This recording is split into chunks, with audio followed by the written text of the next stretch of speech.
Good morning, everyone. We're just going to start the webinar in about a minute. We're just going to wait for a few more folks to come online here. So good morning to everyone. Hopefully you're enjoying a beautiful morning around the country, and looking forward to share some GeoAI and AI stories with you shortly. So just bear with us. We'll wait for a few more folks to come on the call.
Okay, so let's kick it off. Good morning to everyone from around Aotearoa, New Zealand, and maybe overseas, we don't know. We welcome to the Artificial Intelligence and ArcGIS webinar from the team here, Eagle Technology. Really want to thank you for taking the time to join us here online. It's great to see so many folks on the webinar. This topic itself is one we've had a lot of interest in, including over the last 2 months at the New Zealand Esri Ruck events. We may have seen many of you folks there around the country already. But it is a topic which is very rapidly evolving. And so today we wanted to give you a good overview of where we are currently on this topic and provide some specific examples, but also to give you a few peeks into the future, because as we say, it is a rapidly evolving topic, and there'll be more information coming on throughout the year.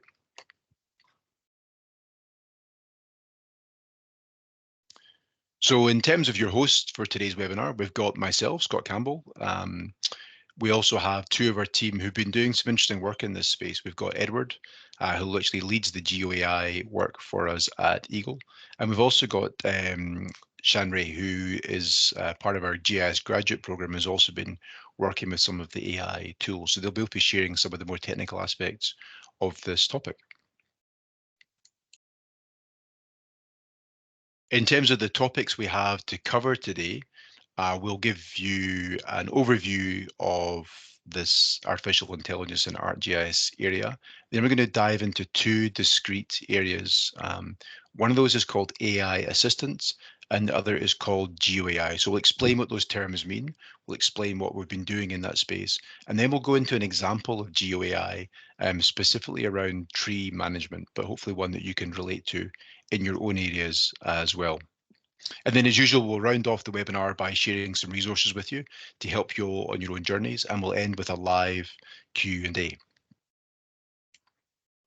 As far as the Q&A goes, you should find on your in your Teams application, you should find a panel on the right-hand side of your screen where you should be able to ask questions throughout the webinar. So we'll keep an eye on those questions, and we'll do our best to address these at the end of the session, and we've got time allocated for that at the end. So ask your questions as we go through, and we'll come back and answer as many of those as we can at the end of the session.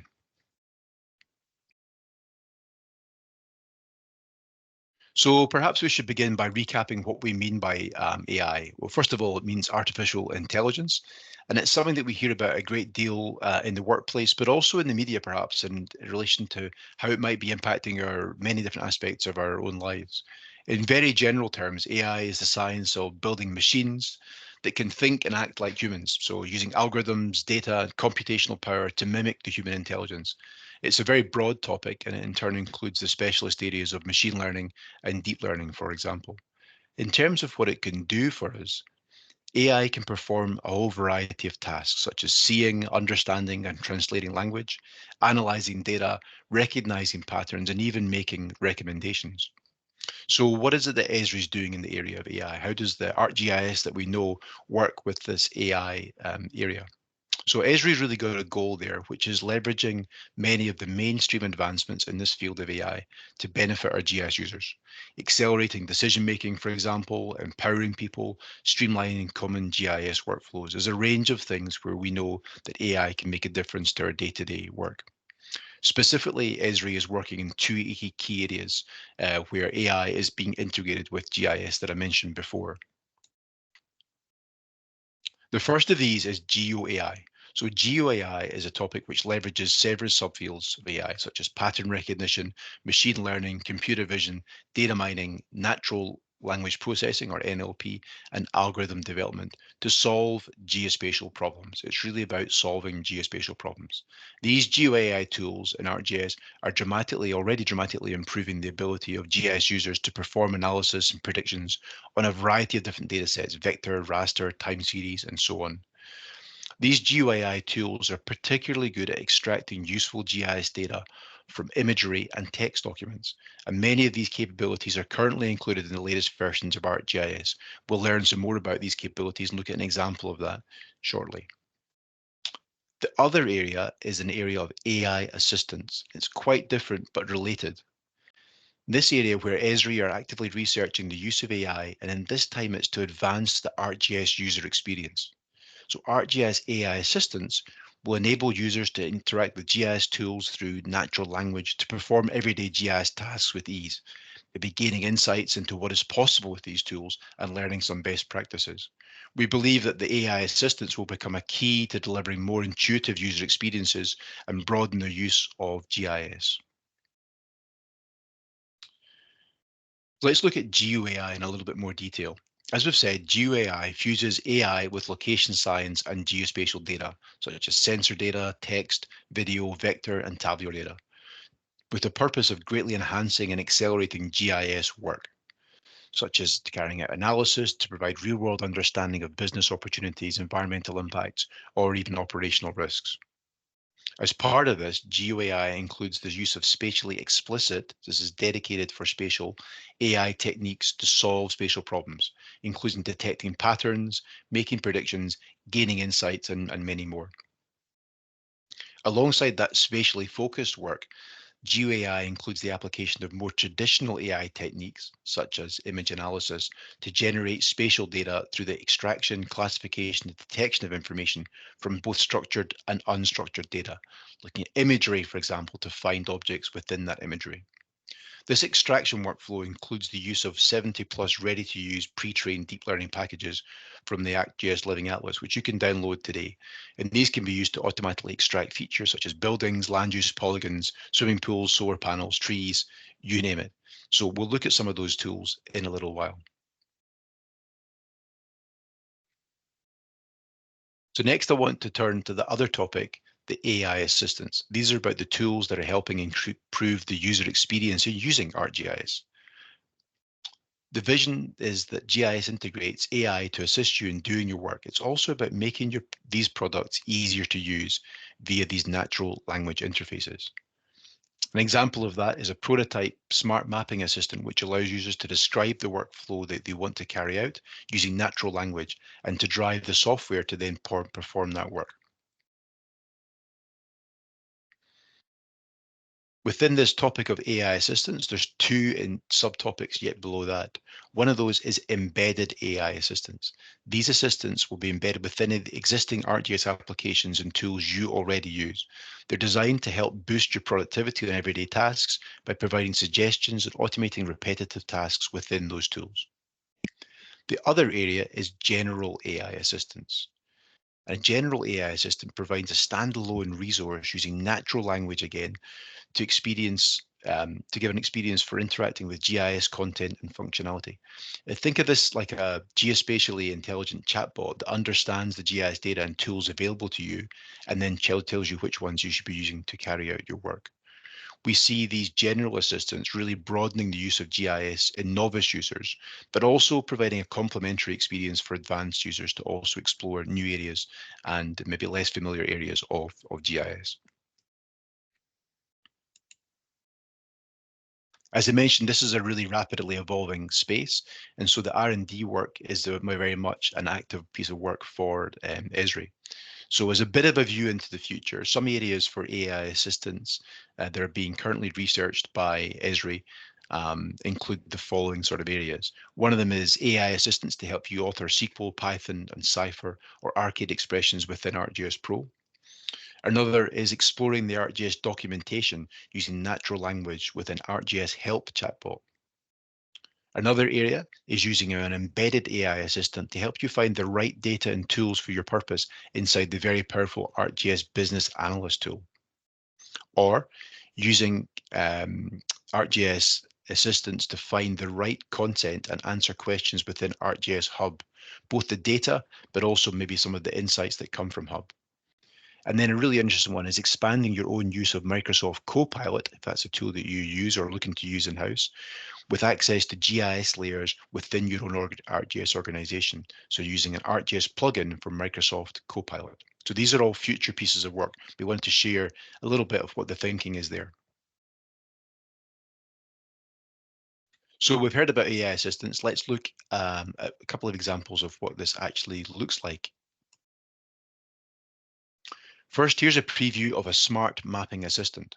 This is currently being developed by Esri, and it helps users to find the right field in a layer to perform analysis. The system will look at metadata, aliases, and description. Suddenly, metadata is a very important or even more important aspect of your data capture and management processes. So it uses those attributes to help us get started. But then we still maintain full control over the process. So we'll find those data sets, but ultimately it's the human who's doing the final decisions. Here's a short video showing that same kind of interaction with some different requests and outputs. In this case, we're asking it to create a heat map.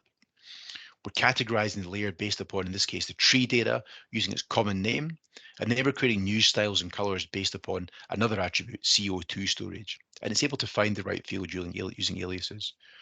So for a much fuller demonstration of this, and the related tools in action, there's a link we'll share at the end of the webinar for a demonstration which we think is really outstanding, which was done at the Federal UC in the States by Esri, and we think will really be interesting to you guys. So we'll share that link to the video at the end of the webinar. Do check that out. But it's a pretty exciting use case. However, that's a future application, the Smart Mapping Assistant, but there are some applications which are released now and which are in the current versions of the tools which you're using already in your day-to-day work. For example, the Esri support app uses AI chatbots to support users in their daily work. So we can see here in this small example how it's be answering questions related to licensing. Licensing is a complex topic, and this chatbot is helping a user navigate some of the more complex aspects of licensing inside the Esri support app, and that's something you can do right now. Another example of an AI assistant which is available to use right now is Survey123. And so to give us a demonstration of that, I want to pass across to Shanri. Cool, thank you, Scott. Many of us have created a form in Survey123 by manually designing the questions. However, the Survey123 web designer assistant streamlined the process by guiding you through survey design using a chatbot. Simply tell the assistant what type of form you want to create, and it will suggest questions for your survey. Let's take a look at the live demo where I create a survey using AI assistant for today's webinar. One important tip is to know that you must start with a blank survey.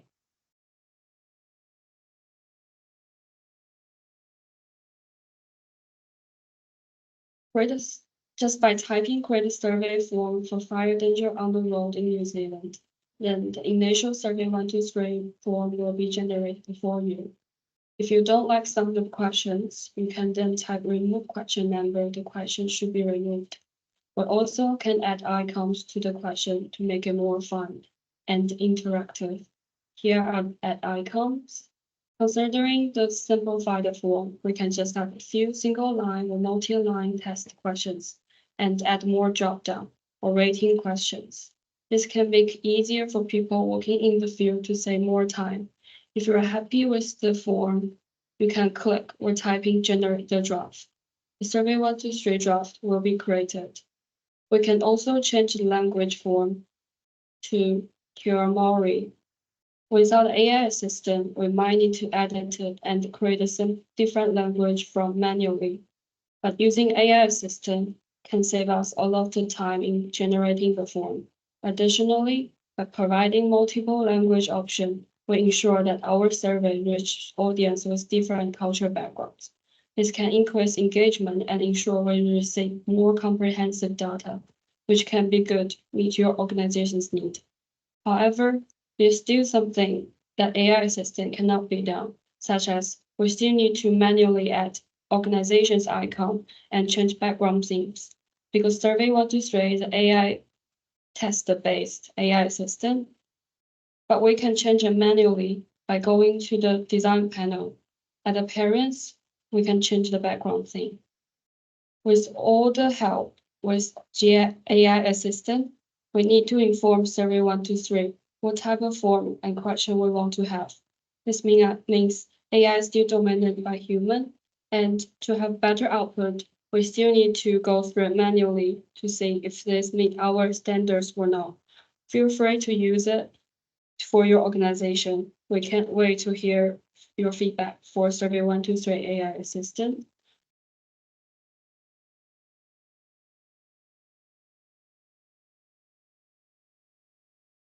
Let's then take a look at a smart assistant in Survey123 Connect to see how deep learning model can help you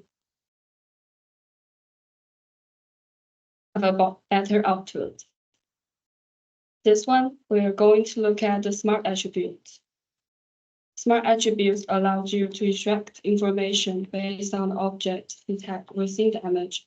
Object detection model highlight and identify items within the camera view by outlining them with bounding box. To demonstrate, the model automatically identified and labeled detect items which can be generated in the form. As shown in the demo with examples like keyboard, laptop, and mouse, this automation saves you a significant amount of time that would otherwise be spent manually entering information to fill out the form. Next one is the smart annotation. The smart annotation enhances the image annotation capabilities within Survey123 by automatically labeling the object detected within the image. Once a photo is taken or image is uploaded from the device storage, detection results can be seamlessly integrated into the annotation canvas. From there, you have the flexibility to modify bounding box, adjust label, and including additional annotations as needed. One example shown here involves generating only the class name and bounding box after the photo has been taken, which includes the model's name only. Other examples shown here are generating the class name and bounding box at the same time as the photo is being captured. Smart annotation enhances the efficiency of the data collection by automating the process. This saves valuable time for field workers and researchers. Move on to our last smart assistant. Do you ever have sensitive information that you need to remove from the image? Let's look at how smart redaction can help with that. So the smart redaction uses object detection to generate bounding box around the target object. Then it will apply effects on the image to avoid capturing faces. Survey123 supports manual redaction, allows user to manually select regions of the image before the image is saved and submitted with the survey. There is also automatic redaction generator that will redact your chosen class from the image without having to select them manually. With the Smart Assistant, it can help us to create a smart and better form. Give it a go. We will love to hear feedback from you guys. Thank you. Now I will pass back to Edward for more detailed information about GeoAI.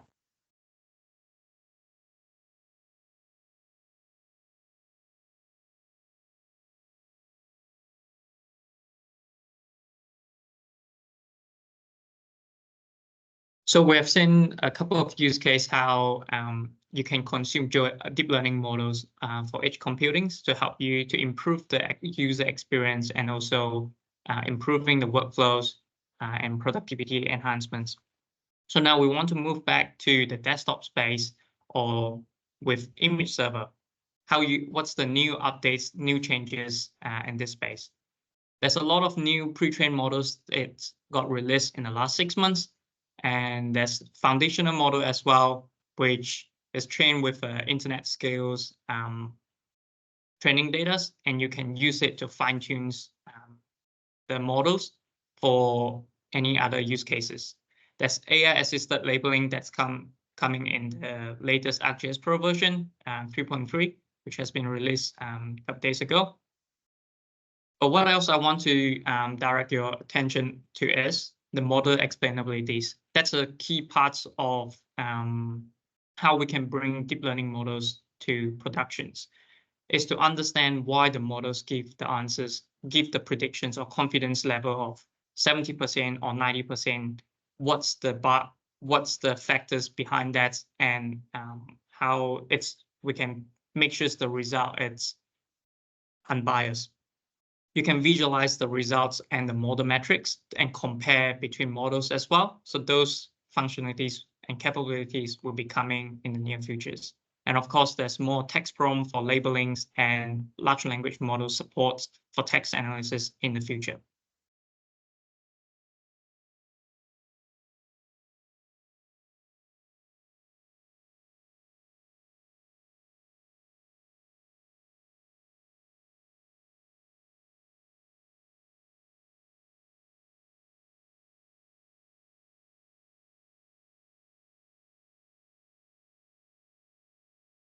There's a lot of pre-trained GEOAI models.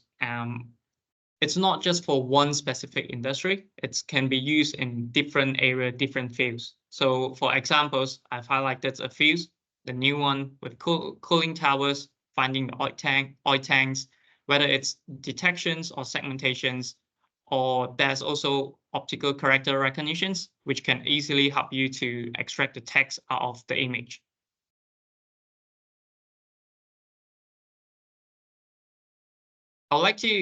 This is how we usually categorize the functionalities under AI. So nowadays, the models can see and interpret and also analyze vector data, reads from unstructured text, and also with vast amounts of training data, the models can learn, and also it can create or generate new images for you, such as super resolutions. To put together more use cases so that we can picture it, you can see how it can help. The deep learning models can help to detect object, segment object, even do trackings, or on the right side with vector data, we can do forecasting and also clustering, classifications, or predictions as well. And we will look at some of the examples and also demos that we have done in the past. And today, we'll look at how we actually build those demos and how you can use that in other workflow.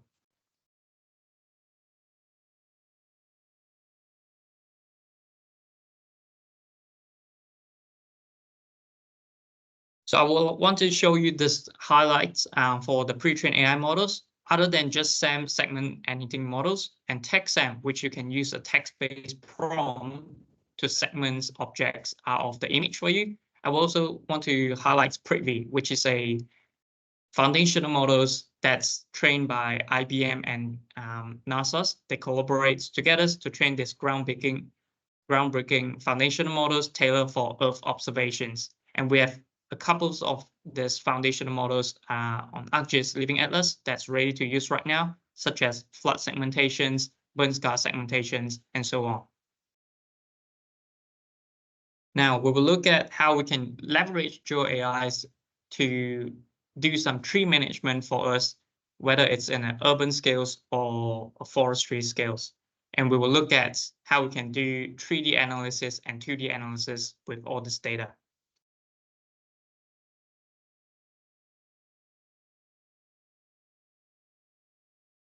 First, we will look at processing the point clouds. When we capture the point clouds, this is how unclassified point clouds looks like. So what we can do is we can use geoprocessing tools, classifying point clouds using trained models. And you can see the models, it's actually coming from Living Atlas. So this is the power line cables, power line classification models that's available for everyone to use. So it will process this point clouds and return us power lines and poles and different class codes. I pre-processed that, and now let's look at the results. It's giving it the meanings. It's trying to find out what all this point cloud is. And you can see on the yellow colors, this is all the power lines, and the blue colors is the pole. So we are trying to do vegetation encroachment in this space. So it will also make sense for us to classify tree points as well. But not all the data come unclassified. With the New Zealand Elevation Data Program, you can download the point clouds from Open Topography, and most of it come pre-classified, how it looks like.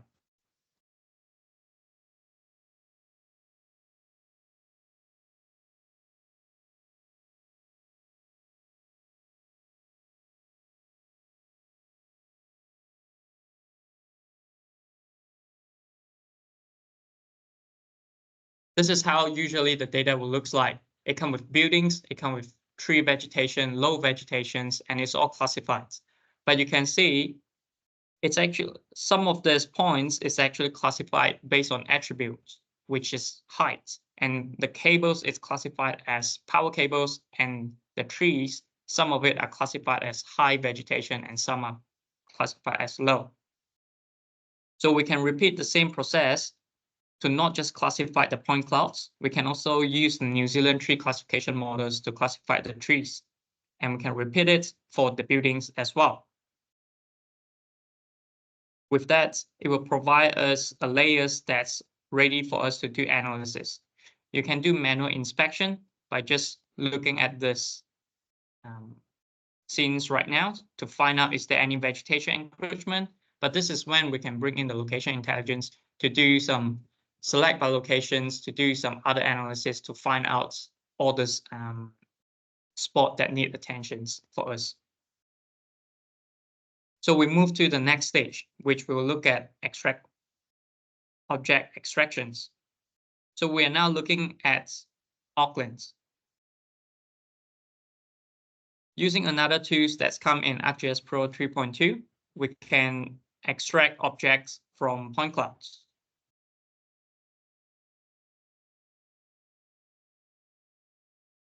For the tools loadings, so we can look at the results. We can put in we can input the point clouds, and we can choose what's the class code that we want to extract object from, and what's the outputs group IDs we want to put it in. And give it the names. We can choose what's the output geometry type, whether in 2D or 3D. And this is doing a lot of clustering, and we can define the clustering distance. It's giving us the object, the building objects, and this is coming in a bounding box. And you can see it puts the tree in the bounding box as well. To give us something that's more useful for this use case, we will have convex geometry types. And now we can see the buildings and trees become a multi-patch that we can visualize easily. Changing the clustering distance,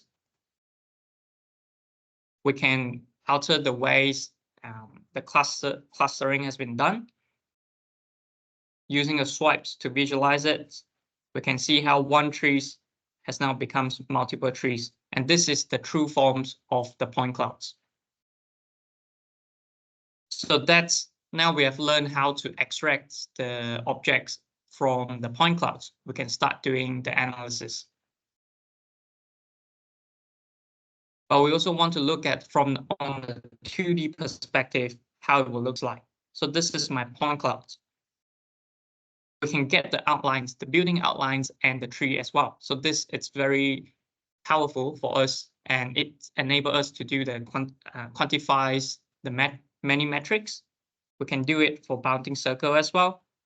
bounding box, and you can see how it's showing the different height levels of the buildings for such as roof or different level. You can do convex or can do concave to show more precise informations. Now moving to the analysis phase. This is what we have done on the classification stage. Instead of just visualizing it, I will just strip off the buildings right now because we are doing vegetation encroachment. We only need the trees and the power cables. We can get the power cables into a multi-patch.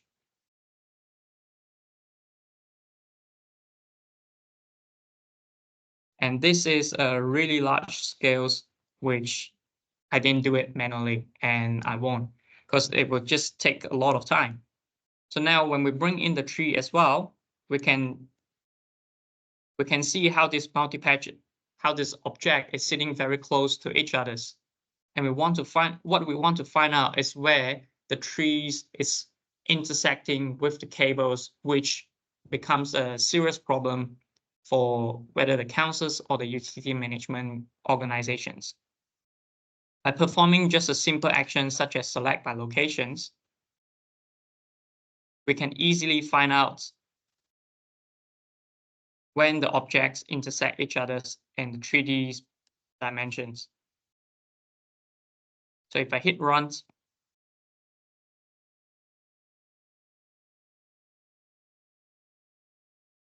I can look at the attribute table.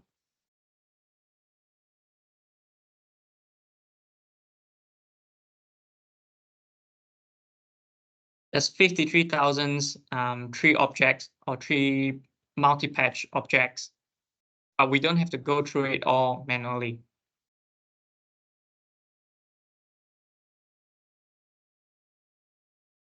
I'll just do this tricky again.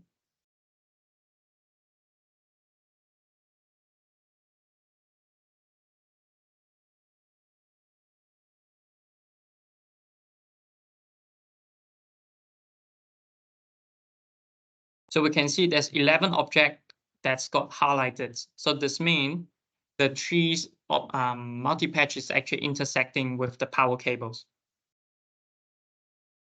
I can show the selected records.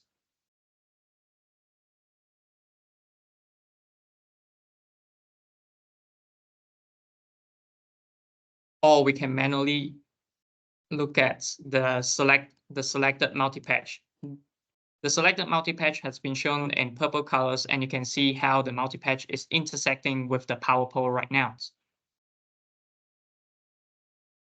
Since the attribute table is loading, so we can actually browse around and see how other tree objects is actually intersecting. These areas have a lot of power cables, and you can see it from the area imagery too. And it's intersecting with 2 trees on the sides. So this will be areas that the company should be highlighted. The company should be highlighting this and whether monitor these areas or send workers to the fields to start inspecting this and take the next action. Now, moving back to the slides. We will just quickly summarize what we have seen. We have saw how we can classify the point clouds from unclassified to power cables and also trees. This consumes a lot of GPUs.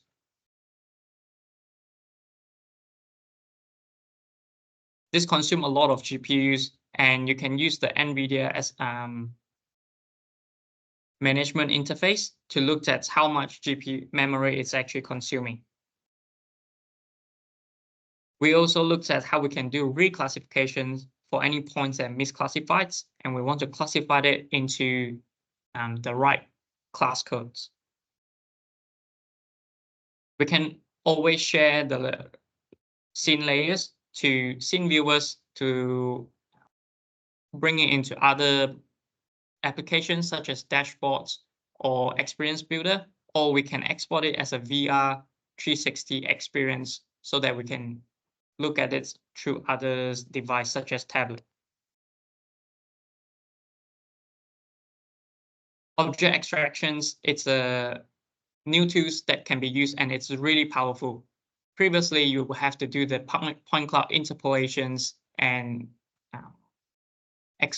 extract the multi-patch from the point clouds manually. But now these tools help you to streamline the process and just take a minute or two to process, to extract all the objects from your point clouds. We've looked at how we done the vegetation encroachment analysis, and also we can validate it with point clouds as well. Not just through the multi-patch, you can also visualize the point clouds to get details informations. Now we want to move on to 2D space, how point clouds can also be rendered on the 2D maps faster and also extract different type of informations. But also we will look at how we can use other deep learning models to extract, to detect object or segment objects from aerial imagery.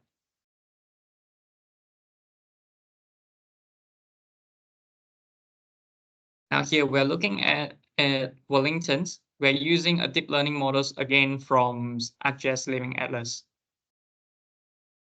This is a tree detection models, and when I input this model definitions or I search it through this browse icons, it will automatically fetch the models and also show me all this parameters or arguments. And each models will have different arguments, where most of the time you can use the default values, but there's some that you will need to consider changing it. First one that I want to highlight is batch size. The batch size, it's based on how much GPU memory you have on your devices or machines.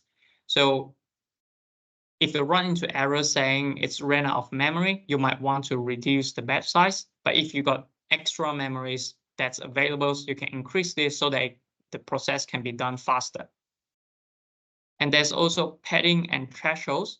We have story maps to illustrate what's all this argument is, and it will cover most of the common arguments such as non-maximum suppressions, what's the thresholding means, and I will show it at the end of the webinar. The last thing I want to show is going into the environment tabs, how you can change the cell size. By default, it's use the maximum inputs of the input imagery. You will have to look at the deep learning models, what's the resolutions of the training data that's been used to train these models.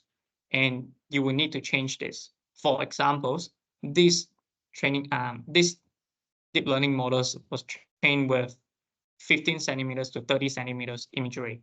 If I'm feeding in a 5 centimeter image, it won't perform well. So we can update this to 0.3. So it's now will consumes the image, will process that in the right cell size. In just 2 minutes, I can extract all the trees in Wellingtons, and it's giving me a really good result. This will save me a lot of time instead of doing it manually.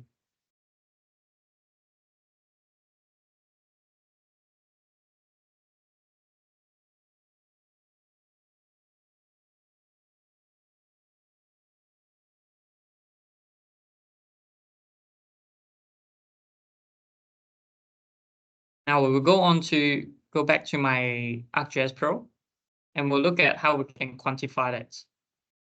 Just for using the results from all the same workflows from the previous demonstrations, I now have the trees and buildings classified for the whole for the Auckland CBD.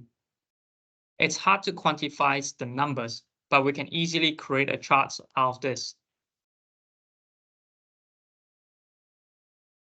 We can set it to by extents, we filter by extent, and we can see what's the tree counts compared to the building counts.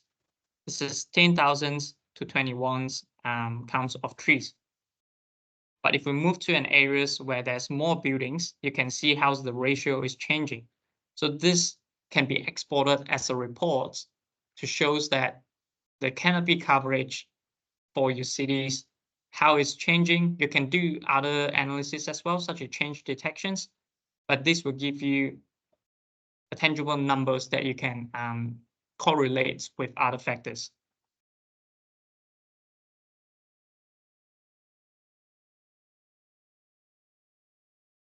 So there's a lot of models on ArcGIS Living Atlas that you can use to support many different workflows.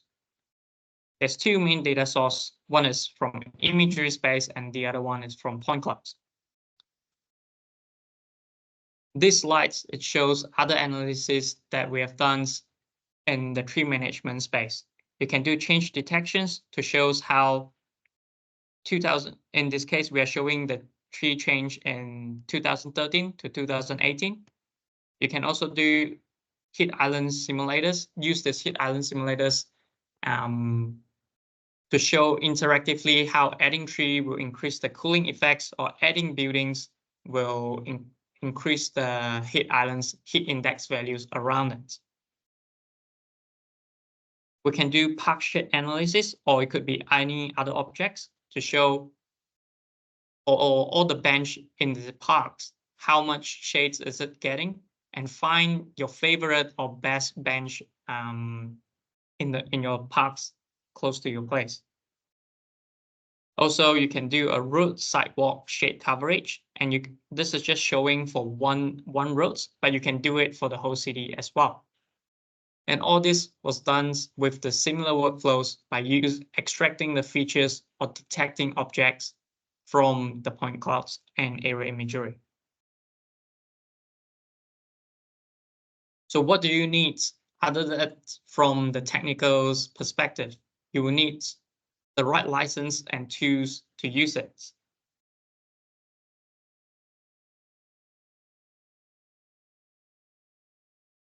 There's some license change and updates, what you will need and how you can use the extension in ArcGIS Pro. For all the creators, you will now have the access to ArcGIS image for ArcGIS Online.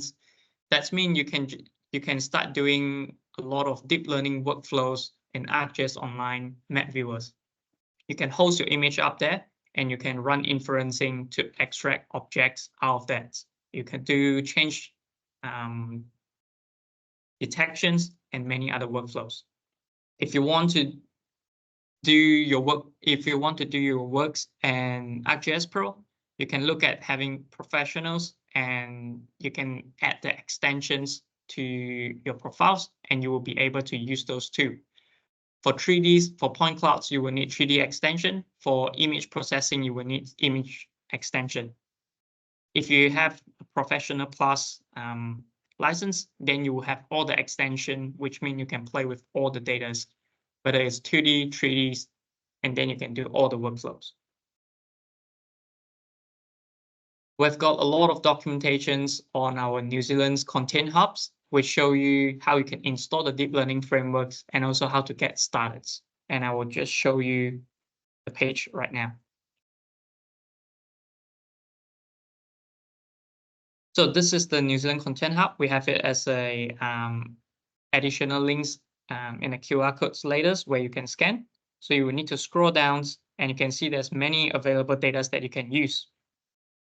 Click on the GeoAIs. You'll see there's a how-to guides. There's a lot of other reading materials. Also the New Zealand deep learning package, which means our team have fine-tuned it or training a New Zealand package for everyone to use. How does the how-to guides work? You could click on it to see how you can install the deep learning frameworks, or you can click on, say, using swimming pool, how you can detect swimming pool from imagery using deep learnings. Not only there's introductions and show you what you can expect, the DLPK file. It also has screenshots of what's the recommended arguments that you could use, the padding. For different cell size, how you want to change the padding, what's the meaning, the definitions of it, what's the threshold means, and NMS overlaps. So this is a lot of really good reading materials to help you to understand how we can use the tools more effectively. The GeoAI 101, 102, and 103, it shows you different things. On the first one, it talks about the GPU, how you can make use of it, why you want to use it, and there's also too many other different guides. For example, on the GEOAI 103, I showcase this ArcGIS block, which show you how you can do QA/QC for the extracted features.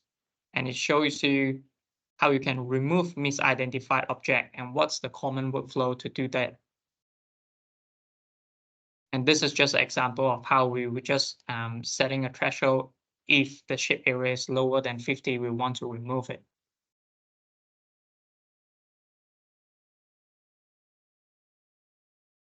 There are many other learning resources. ArcGIS blocks, you can find technical blocks or documentations from this space. Or on the right side, there's ArcGIS developers, which allows you to use the Python APIs to train the models or run inferencing. You could also go to S3 Event YouTube to watch some videos on other presentation and demos. There's also some additional resources, but we'll let Scott to walk us through what's in here, and that's the end of my presentation. Thank you. Cool. Thank you very much, Edward and Shanru. A lot of information in there. We are recording this session, so if you wanted to watch it afterwards, you can watch it again and recap some of those specific things we covered there. Just a reminder that we have got it open up for Q&A, so there should be a button on the right-hand side where you can ask those questions related to anything related to AI and ArcGIS. We do have some time for those questions. I guess what you've just, as Edward did, he did a bit of a summary of what we'd seen there. Obviously, the idea for this whole webinar is to give you an overview of the topic as a whole in terms of AI and ArcGIS. We think it's a really exciting topic. We think it's rapidly evolving. We've given you some specific capabilities there and a little bit of a workflow, an example workflow, but obviously that the challenge is then to take the tools and see how that they can be used to create workflows in your own organizations, whatever the workflows that you're looking to automate or improve on are. One thing I wanted to note was that during the regional user conference events, which we had the last 2 months, the RUCs around the country, we saw a number of people using these tools right now, and it was really exciting for us to see how the tools are being used in a variety of different sectors, from forestry, local government and utilities, using some of those deep learning tools that you saw there from Edward, but applied to their own data and applied to solve quite different problems. So that's pretty exciting.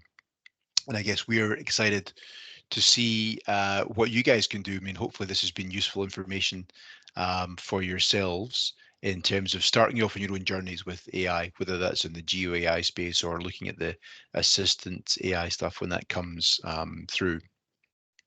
Okay, so we have got a couple of questions in here just now. Oh, just sorry, as Edward said, that QR code that's on the screen right now, is it on the screen right now? Maybe you can just share that QR code there back on the slides there. Well, that's coming up. We do have a couple of questions that have come in, and we'll look to address those right now. So the first question we had is, there's a QR code. Scan that, and it's just a link to some resources that we've covered in this session to save you having to jot down URLs from the screen. Check it out. If you've got any issues with accessing it, just drop a note in the chat. Okay, so the first question we had was, can I train GeoAI models outside of ArcGIS and then bring those into ArcGIS? And I'm going to suggest that's a question for Edward.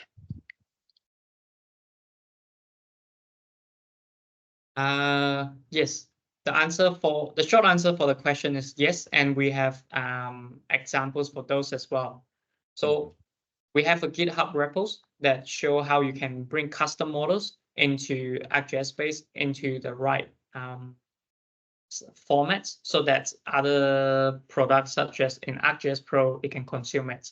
One example is segment anything models. It's a models that trained by Meta, and the R&D, our S3 analytics team, make it into ArcGIS Pro as the right format so we can use that. We also have New Zealand use case. So last year at our NZEUC, Auckland City Councils, they presented how they train the models and externally from third parties, and then they can bring it into the ArcGIS world so that everyone can use it in ArcGIS Pro. So that's for 3 segmentations.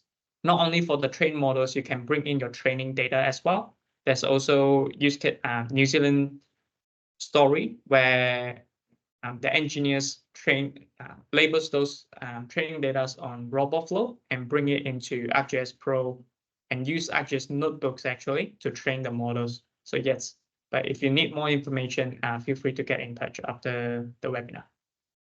Cool. Thanks, Edward. Another question we've had there is related to the timing of things. So when is Esri planning to release AI assistance into ArcGIS? Remember, there was those 2 main categories of AI in ArcGIS, the GEOAI, which is carrying out the GIS work, and then the assistance to help you guys and others with the user experience. And so the short answer for that is outside of the ones that you saw there, outside of the Survey123 assistant and outside of the assistant inside of the help application, all of those AI assistants are in the research phase. So Esri is planning to share progress through demonstrations and also enable early access to some of those tools. We recognize that getting them right, making sure that they are valuable for the community, which is you guys are a key part of. It's about giving people early access to them. So there'll be some early access and previews throughout this year. So watch out on through Eagle Channel and also Esri. And so yeah, also events, I guess, around the UC, both the Esri UC, if you're lucky enough to head across to San Diego, but also their own conference here in Wellington in September. There'll be more information about those there. And I guess the final note is that Esri's priority is to understand how that generative AI can provide value to these workflows. And so we are keen on feedback on that. We mentioned at the Rocks, if you've got areas where you think that the AI assistance would be particularly valuable beyond what we've covered as those research projects right now, then please do get in touch. We're keen to hear more about that.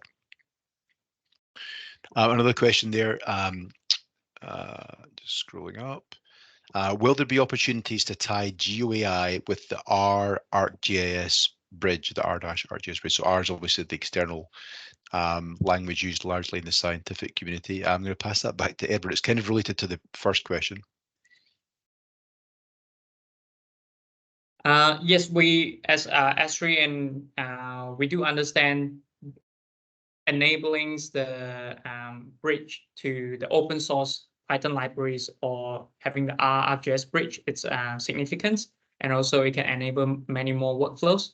So what you can do right now is to use the deep learning models to extract the object or features or detect certain objects, and all this is back into the same formats. It's a feature layers or feature class that you can use. And after that, you can use the R bridge to bring it into the other environments, and you can do your analysis in there. So it's possible once you extract the object or detect the objects from imageries, and then you're just doing your analysis. You can do it with R as well. Cool. Thanks, Edward. Cool. So I guess, I mean, this has only been a short webinar. There's obviously more information about how you can use these tools. Some of that is on these links in this beautiful dinosaur-enabled QR code in front of you. But also, if you check out on the Eagle webpage, we're looking at a couple of education or training options for people who really want to get their teeth into this and see opportunities. And so check those out online.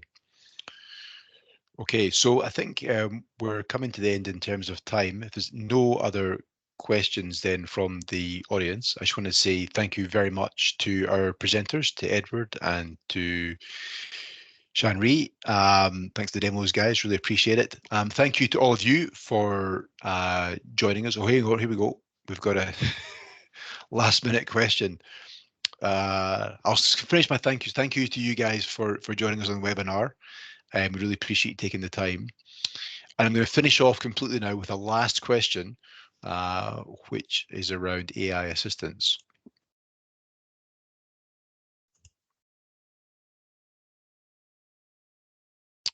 So the question is, would the AI assistant be able to assist with connections to external software like FME? I can answer that. I think as regards I guess there's two parts to that. If you look at the general assistance we spoke about, asking the question of, hey, what are the mechanisms that I would have to connect ArcGIS with an external data source? It would be aware of the fact that FME, or the spatial the interoperability extension, would be a candidate technology for that, and would suggest maybe some connectors there. And then in terms of the interoperability extension itself, there's a whole bunch of geoprocessing tools and models in there, and often finding the right one, the right tool for the job, can be quite confusing or maybe a bit bewildering. So I would think, and again, this is future technology, I would think that would be something that the AI assistants would be focused on doing. But as I say, that's future technology. But hopefully that answers your question. Hey, if we've no more questions coming in, guys, I really appreciate everyone joining us on this webinar. It's an exciting topic. Hopefully you're excited about it too. We look forward to seeing the work that you're doing out there in the real world, where it really counts, and also seeing an event or another webinar coming soon. So actually, we'll just share the next steps. If you want to just show the next slide there, Edward. There's some more webinars. Obviously, this is part of the Eagle GIS webinar series. And we have a number of webinars coming up, including one later this month, which is looking at security in ArcGIS Online. There's some recent changes there. And then early next month, we've got one about looking at open data and how it can work for you, which is an exciting topic. We're particularly lucky in New Zealand with open data in Living Atlas. And then also in the middle of next month, looking at local maps. So local maps version 3 is coming out later this year. So a bit of a preview of what's coming in local maps and a chance to have your questions answered by the development team. Thank you very much for your time. Look forward to seeing you out in the real world at some point, and ka kite anō. Cheers. Bye-bye.